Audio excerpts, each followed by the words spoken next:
Hey everyone, Paul Wegner here again, Assistant Director here at Institute for American Indian Studies. And today we're going to talk about tobacco, but more specifically, pipes.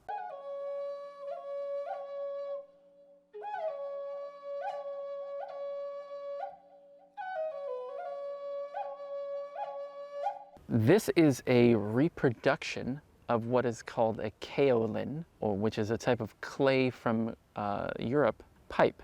But these are very, very common in colonial times, let's say from the mid to late 1500s up until the 19th century. You find these all over, and they were very easily made and very easily broken.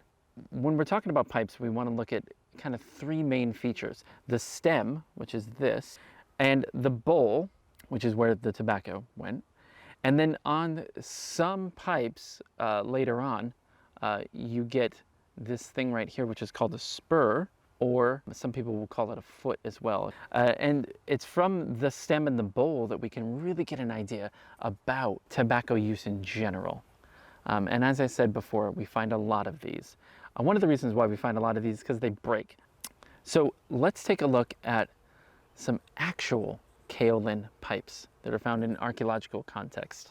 So first thing that we're going to talk about is the bowl.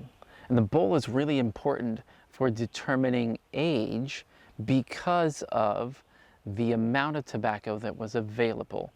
Early on, when tobacco was first domesticated by European colonizers, it was really, really hard to come by. And so the bowls were very, very small. But as tobacco became more readily available, bowls became bigger. So we have this bowl, which is probably somewhere around the turn of the 17th century, so near the 1600s. And we have this bowl, which is somewhere around the 1840s, 50s to 1880s. See, much bigger if you put them side by side. So the second thing that we find archaeologically are stems. And we find a ton of stems. And they vary in size, they vary in thickness, they vary in length. And places like Colonial Williamsburg had a conundrum. They had hundreds of thousands of pipe stems. And they really wanted to figure out where were they coming from as far as like date-wise. And so there was a gentleman whose last name is Harrington. He looked at the pipe borehole, the actual hole that's in the pipe stem, and noted that it had changed over time. As technology changed, the hole actually got smaller. And so one way that archaeologists can get a sort of relative date is to take their trusty drill bit, and this is a 5/64 drill bit, and when it fits in there, and it's the exact same size, then you can go to your handy dandy chart that says that 5/64 is dating to the early 19th century.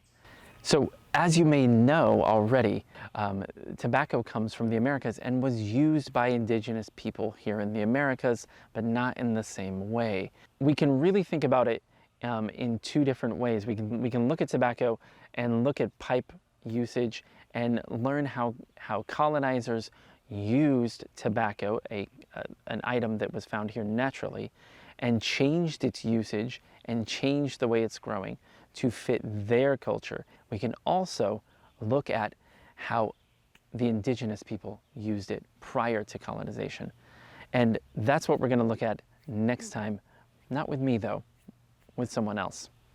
So thank you again for joining us for another edition of Inside with IAIS. I hope that you learned a little bit about tobacco use and especially kaolin pipes. If you want to learn more about tobacco use, about kaolin pipes, about anything that has to do with the history of indigenous people, please visit us at the museum or visit us on our website at iaismuseum.org. And if you like these videos and want to see more, please do not hesitate to donate. And we hope to see you again here next time. Thank you.